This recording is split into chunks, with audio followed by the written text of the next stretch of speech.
Oye, quiero contarles que ayer nuestro canal emitió un reportaje sobre la ley de plásticos de un solo uso, porque si bien está gradualmente en vigencia, ahora corresponde una aplicación más rigurosa que permitiría menores cantidades de desecho a partir de algún esfuerzo de la industria gastronómica.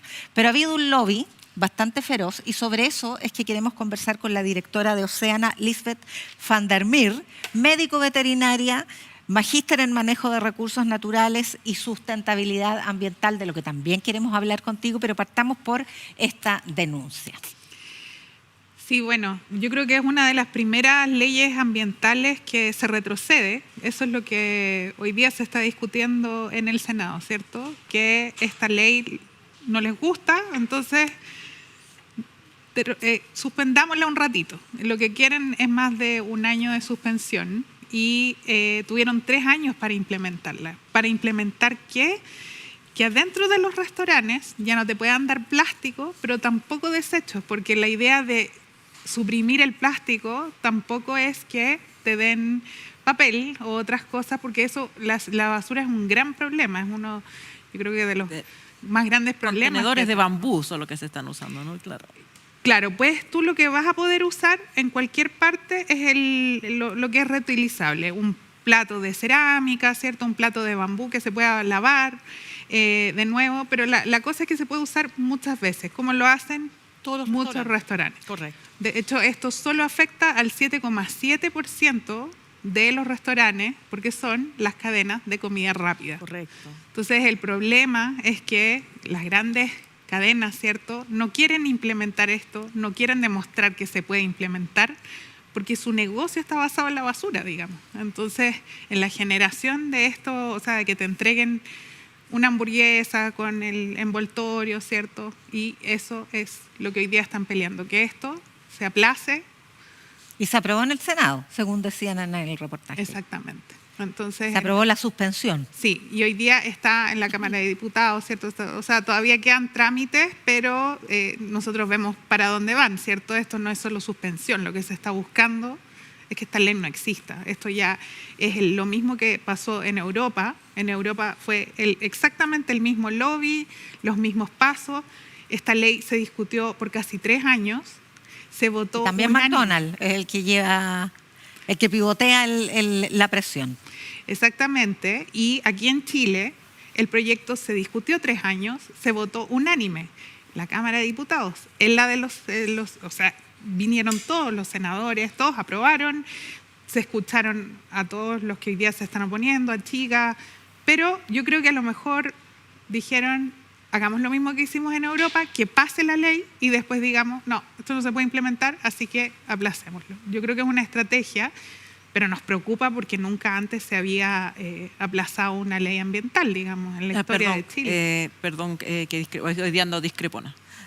He visto, conozco por lo menos 3 leyes que aprobadas se empiezan a postergar. Hay leyes que no tienen reglamento, por lo tanto no se aplican.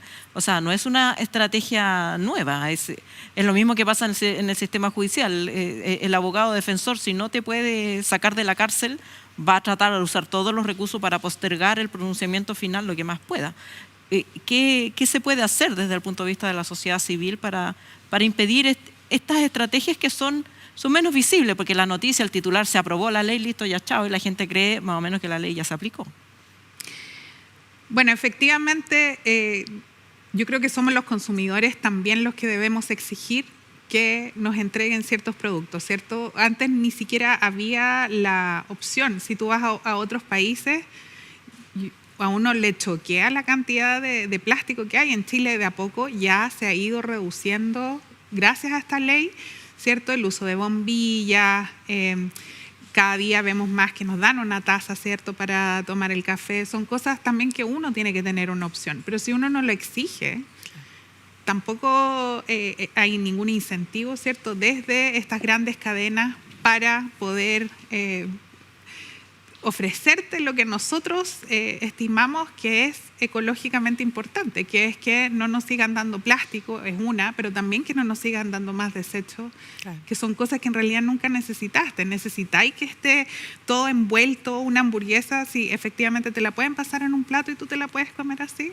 ¿Por Este, qué? hace- ¿Por qué? fuente de soda, por lo Perdona, demás. la última pregunta. ¿Por qué lo hacen? ¿Hay algún negocio vinculado? O sea, McDonald's también produce el papel, la caja y todo eso, porque es como absurdo. ¿Para qué hacer ese gasto si te lo puedes ahorrar? ¿Por qué lo hacen? Porque tienes que tener un lavavajillas, tienes que lavar los platos. Ahora ya hay empresas que están ofreciendo este servicio, hay mall que efectivamente ya tienen este sistema instaurado, ¿cierto? En donde te dan platos. Siempre había la excusa de que sí lo iban a robar, que la gente se iba a llevar las cosas para la casa. No ha sido el caso y la gente sí le gusta comer la hamburguesa, por ejemplo, en un plato de cerámica, lo prefiere, porque es como comer en tu casa. Claro. Lisbeth, yo creo que es súper importante para nuestra audiencia entender por qué, que tú además que representas a esta organización Océana, por qué hay que evitar este plástico, pero llevémoslo al mar. O sea, ¿qué está generando en nuestros mares este plástico?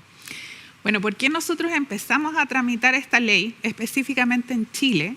Fue porque nosotros hemos ido a expediciones en lo más lejos que tú te puedes imaginar de la Patagonia y hay plástico No te puedo creer. adentro de los estómagos de los crustáceos. Increíble. Es increíble hasta dónde puede llegar el plástico. Y cuando tú te vas dando cuenta, incluso en nuestro vocabulario existe la palabra la botella desechable. ¿Desechable para quién? Ese es el mayor concepto, ¿cierto?, que hay que cambiar también en la mentalidad humana. Pero ahí habían un sinfín de cosas que nosotros usábamos de plástico que eran de un solo uso. O sea, tú te tomas esa botella de agua, ¿cierto? 5 segundos. Listo, a la basura. a la basura. Pero esa botella queda para siempre. Eso de que se deshace en mil ¿Y millones. la economía circular no ayuda? Lamentablemente una botella de esas se puede reciclar hasta 2 veces. No hay ningún sistema de reciclaje y sobre todo con los plásticos de un solo uso, el plástico de un solo uso no se puede reciclar porque es tan chico que no cabe en esta circularidad, ¿cierto?, de la economía.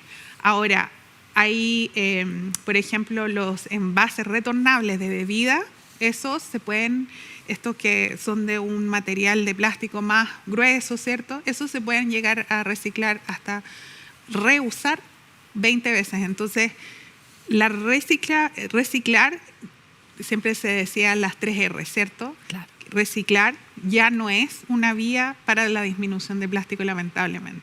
La reutilización sí lo es, de cierta forma, pero lo mejor es evitar que sigamos haciendo más plástico. Y ese es el fin de la ley. Todos los años llegan al mar 14 millones de toneladas de plástico en el mundo. Es una cantidad que yo creo que nadie se puede imaginar. Esto termina en los organismos de los peces, de las ballenas, de nosotros mismos. De los niños. Exactamente, ahora ya se han encontrado las placentas, ¿cierto? El cordón umbilical, en Estamos todas contentos. partes tenemos microplásticos. El plástico entiendo que proviene de la industria del petróleo y hasta donde mis conocimientos alcanzan, en la medida que se ha ido ganando un espacio para la energía renovable, la industria del petróleo está diciendo, bueno, dediquémonos al plástico. Y por eso uno ve cosas que se envuelven que antes no se envolvían. La fruta, las cosas, todo tiene, no solamente en las bolsas, estas capas, láminas de plástico, y aparecen usos del plástico que antes, no es que los seres humanos los necesitemos, es la industria la que necesita meter ese plástico. ¿Cómo se puede intervenir ahí? Porque no es solamente la industria alimenticia, están los productores del plástico. Bueno, efectivamente tenemos una adicción innecesaria al plástico. Como dices tú, la frutilla, vienen 3 frutillas y un envase de plástico gigante. Y eso cada día se empieza a trabajar más. Yo no sé si ustedes se acuerdan, pero cuando en Chile se eliminaron las bolsas plásticas, el mundo pareciera que se iba a acabar. La Claro. gente decía, ¿dónde vamos a botar la basura? Bueno, eso se solucionó, ¿cierto? estamos comprando bolsas efectivamente para la basura, pero la reducción de plástico y de bolsas, ¿cierto?, en las playas y en todas partes ha sido notoria. Entonces, todas estas políticas públicas tienen que ir de a poco. Y nosotros empezamos con esto de los plásticos de un solo uso, pero yo creo que ahora lo que viene es la reutilización. O sea, que si tú te compras un detergente, por ejemplo, el detergente, ese envase, es el 20% del costo de ese producto a veces. Así de caro es ese producto. Entonces, si tú vas con ese mismo envase, que si fuera de mejor calidad el plástico, tú lo puedes volver a usar un sinnúmero. Como decíamos antes, con la leche, con el aceite. Lisbeth, la regulación ambiental a veces sí existe, pero no se cumple, porque sale más a cuenta pagar las multas respectivas y seguir contaminando. Y es lo que pasa con la salmonicultura, que además ha empezado a estar muy desprestigiada en Chile y eso ha ido finalmente minando el mismo lucro que tratan de maximizar en la industria del salmón, incumpliendo la regulación ambiental. ¿Cómo han visto eso ustedes en Oceana? Bueno, yo creo que ahí hay 3 grandes problemas en la salmonicultura y eso lo hemos recalcado un sinnúmero de veces. El uso de antibióticos, ¿cierto? El dónde están produciendo, que es en uno de los lugares más bonitos del mundo, ¿cierto? Pero también más vulnerables. La salmonicultura es una industria, ¿cierto?, que se asentó en los años 80. Se calculó muy poco estos espacios, cuánta capacidad tenían para aguantar esta presión. Hoy día tenemos una producción de 1.200.000 de toneladas, 200.000, o sea, pasó de 0 a eso. Los salmones son especies exóticas. Cuando los salmones se escapan, los salmones consumen estas especies que son endémicas de nuestro ecosistema, ¿cierto? Los salmones son carnívoros, o sea, es como soltar leones para que se coman todas las vacas y todas las especies endémicas que teníamos en nuestro país. Sinceramente, el modelo no está bien, pero nosotros lo que sí creemos es que también falta mucha regulación. O sea, esto de la sobreproducción, por ejemplo. Ahora la Superintendencia de Medio Ambiente, ¿cierto?, ha sacado varias sanciones porque se han dado cuenta que se ha sobreproducido. O sea, lo que está pasando acá es que a ti te dejan cultivar X. Pero yo digo, bueno, algunos se me van a morir, así que voy a cultivar un poquito más. Voy a meter un poquito más de salmones acá. Y después esos salmones efectivamente llegan a término y los venden. Pero la superintendencia sanciona cuando esos peces ya se vendieron. Esa plata ya está en el bolsillo. ¿Cuándo se sanciona? Y la sanción es menor a la ganancia. Y ni siquiera digamos, no hay un incentivo para cumplir la regulación.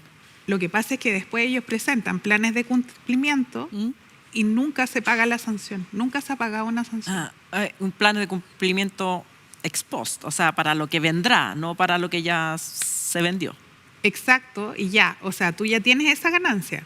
Yo no pago la sanción y después yo digo, bueno, voy a hacer un plan de cumplimiento, voy a poner menos peces acá, pero que no tiene absolutamente, no se condice con el daño que se hizo. Claro. Y comprobar el daño ambiental en la salmonicultura es muy difícil. Te puedo preguntar, Lisbeth, ¿qué hace Noruega, por ejemplo, que es uno de los grandes, digamos, desarrolladores o de la industria del salmón? ¿Cómo resuelve el tema? ¿Lo resuelve o el salmón en cualquier parte del mundo es complejo de cultivar?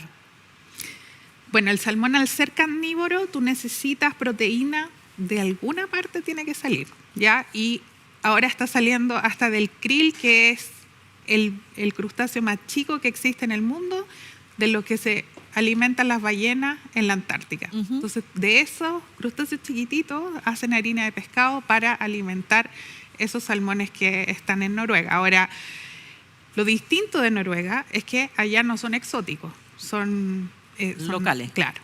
Entonces hay un ecosistema que puede controlar, por ejemplo, el depredador, ¿cierto? Aquí el depredador tope somos nosotros y ni siquiera se pueden pescar los salmones. Entonces, ahí tú generas una presión sobre un ecosistema en donde no existe el depredador. Esa es una, pero en Noruega son endémicos de cierta forma. Allá, cuando hubo enfermedades, como ELISA que hubo acá, y por qué nosotros empezamos a usar todo y el SRS, todo el antibiótico, ellos sacan todos esos peces o bajaron los niveles a casi cero y después volvieron a empezar. Aquí ya es imposible erradicar algunas enfermedades. Aquí siempre vamos a necesitar antibiótico. El uso de antibióticos. Nosotros cuando comemos salmón comemos antibiótico. Un poco. Lisbeth, quiero pasar a otro tema, bueno, no radicalmente distinto, porque obviamente tiene que ver con nuestros mares y nuestros productos del mar, pero ustedes hacen un trabajo bien interesante con las mujeres del mundo de la pesca. Vi un documental incluso y aquí un debate bien absurdo en realidad sobre las caletas con perspectiva de género, ¿no? Que se ridiculizó bastante. ¿Cuál es el rol de las mujeres en el mundo de la pesca? ¿Cuáles son los niveles de rezago, de brecha que tienen respecto de los hombres, que es una actividad masculinizada? Bueno, efectivamente las mujeres siempre han pertenecido a la industria, ¿cierto? A la pesca artesanal, al ciclo, a la cadena de comercialización de los pescados, las que encarnan. Tejen las redes. Claro, los que procesan. Cuando los pescadores lo que hacen es ir a pescar, ¿cierto? Tempranito en la mañana y después pasar este producto, han sido siempre las mujeres en la cadena de procesamiento. Sin embargo, muchas mujeres no tienen registro pesquero artesanal. O sea, no tienen permiso para pescar. Son muy pocas las que les han otorgado, porque cuando ya la mujer empieza a ser parte formal de la pesca, ya no habían más permisos, porque ya no había más peces, de cierta forma. Entonces, es importante que se reconozca que siempre han sido parte. No es que hayan empezado ahora a ser parte de la pesca. Y claro que es una actividad que es difícil, sí, requiere mucho trabajo físico y generalmente los permisos siempre se le habían dado a los hombres, pero no creo que hay que minimizar el aspecto de que es importante que sean reconocidas. Hay un trabajo grande ahí que están haciendo las líderes, ¿cierto? Soy la Bustamante y otras personas que han estado tratando de incluir más a las mujeres en la toma de decisiones también, porque si uno ve los comités de manejo, por ejemplo, son en su mayoría hombres y ahora sí hay un porcentaje de mujeres que van a tener que estar sentadas en la mesa y es muy importante. O sea, una de las personas que ha liderado las discusiones de pesca artesanal, que es Soy la Bustamante, es una mujer. Entonces sí se reconoce. Y no tiene permiso de pesca. No, la Zoila sí tiene, ella sí. Oye, y a propósito de pesca y de lobby feroz, bueno, está en tramitación la ley de pesca. Ya al principio, en los inicios, se pilla a un parlamentario copiando al pie de la letra las indicaciones de la gran industria de la pesca. ¿Qué expectativas tienen respecto de esa nueva legislación frente a estos grandes poderes que la frenan? Bueno, o las distorsionan. Ya que estoy acá en el programa Descabellada, ¿cierto? Uno puede decir cosas también y opiniones descabelladas. Diga nomás. Se puede soltar el moño también. Mira, a mí lo que me preocupa mucho es que hay efectivamente, hace muchos años, ¿cierto? Desde que la ley de pesca se comprueba que tuvo financiamiento ilícito, algunos senadores, ¿cierto? Diputados, que ha paralizado completamente la toma de decisiones a nivel administrativo también. Entonces vamos a discutir la ley de pesca de nuevo. Yo no sé si ustedes se acuerdan, pero en el gobierno de la presidenta Bachelet se hizo una ronda por todo el país para ver qué pensaba la gente, qué había que cambiarlo, lo ayudó la FAO, se hicieron recomendaciones y no pasó nada. Después viene el gobierno del presidente Piñera, lo mismo. Y ahora se está discutiendo la ley, ¿cierto? Está claro que hay parlamentarios que quieren frenar la discusión, se ve en todas las... Es bastante estéril la conversación que existe hoy día y hay graves problemas en la pesca. Hoy día todavía seguimos con el 70% de las pesquerías que están sobreexplotadas o colapsadas. Hay pesquerías que se han manejado bien, como la del Jurel, por ejemplo, y esta pesca, o sea, ha traído miles de millones de vuelta a la economía chilena porque se ha manejado bien y en vez de pescar 500.000 toneladas, ahora ya podemos tener 1 millón de toneladas que están ahora son parte de la economía. Entonces, a mí lo que me preocupa es que hoy día no se estén discutiendo los temas que administrativamente sí se podrían mejorar, ¿cierto? Y nos vemos enfrascados en estas discusiones de la ley de pesca, que obviamente había que hacerlo. Pero no, o sea, se ha discutido hace un año y se ha movido muy poco porque hay un sector que no quiere que avance esto, ¿cierto? Después se presentan, igual que antes, las indicaciones de la industria, pero también se empiezan a presentar indicaciones que son un poco difíciles de entender en la pesca, que son las que presentó Brito, ¿cierto? Los peces sintientes. Claro, entonces, ¿por qué no llegamos a la discusión real? ¿Dónde, cuándo va a ser el día que tomemos medidas, pero de fondo, para recuperar la pesca, ¿cierto? Para también la pesca artesanal hoy día está desapareciendo. ¿Dónde están esas medidas? ¿Cómo no vamos a tener un sistema de trazabilidad en donde la gente pueda decir, oye, yo quiero comerme un pescado de Puerto Gala? En eso nosotros también estamos trabajando, ¿cierto?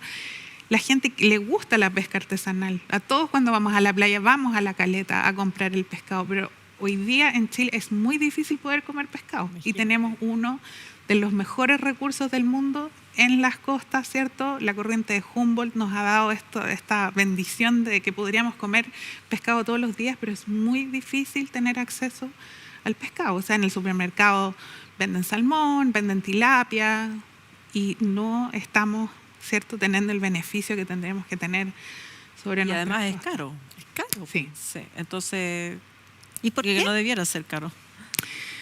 Bueno, es caro porque si tú comparas, o sea, el esfuerzo que tiene que tener una merluza, el sistema de transporte es muy imperfecto en Chile. Mucho de la reineta que tú te comes acá viene del sur, ¿cierto? Tiene que ser transportado por muchos kilómetros con frío.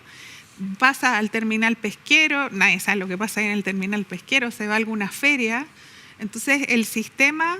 es muy difícil tener el acceso al pescador directamente. Hay intermediarios, ¿cierto? Y siempre se va a comparar mucho con el precio de la carne. Pero bueno, ahora la carne está mucho más cara que antes. Sí. El pollo a lo mejor tiene un poco más de relación, pero un kilo de reineta sale 8.000 pesos. Entonces es difícil, poder comer reineta hoy día.